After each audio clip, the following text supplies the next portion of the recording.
খালেদা জিয়ার বড় সন্তান তারেক রহমান।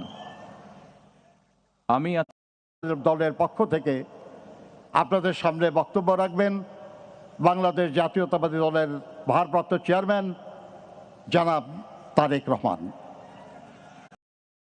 সমৃদ্ধির পথে সুধীমণ্ডলী এবং উপস্থিত ভাই ও বোনেরা, এখন পরিবারের পক্ষ থেকে এবং বাংলাদেশ জাতীয়তাবাদী দলের পক্ষ থেকে আপনাদের সামনে বক্তব্য রাখবেন বাংলাদেশ জাতীয়তাবাদী দলের ভারপ্রাপ্ত চেয়ারম্যান জনাব তারেক রহমান।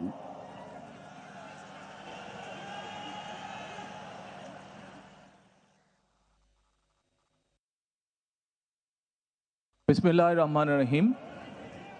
আমি মরহুমা বেগম খালেদা জিয়ার বড় সন্তান তারেক রহমান। আমি আজকে এখানে উপস্থিত সকল ভাইয়েরা এবং বোনেরা যারা উপস্থিত আছেন,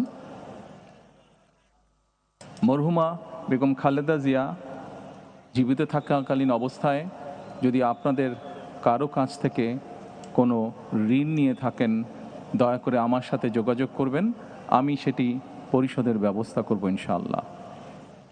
একই সাথে উনি জীবিত থাকাকালীন অবস্থায় ওনার কোনো ব্যবহারে, ওনার কোনো কথায় যদি কেউ আঘাত পেয়ে থাকেন, তাহলে মরহুমার পক্ষ থেকে আমি আপনাদের কাছে ক্ষমা প্রার্থী।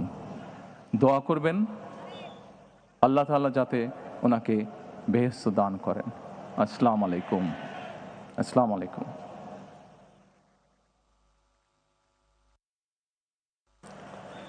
দেশনেত্রী বেগম খালেদা জিয়াকে ভালোবেসে শ্রদ্ধা করে যারা তার জানাজায় সামিল হয়েছেন সেই লাখো ভাই বোনকে জানাই গভীর শ্রদ্ধা। মাননীয় প্রধান উপদেষ্টা পরিষদের সদস্যগণ, রাজনৈতিক নেতৃবৃন্দ, তিন বাহিনী প্রধান সহ কর্মকর্তাবৃন্দকে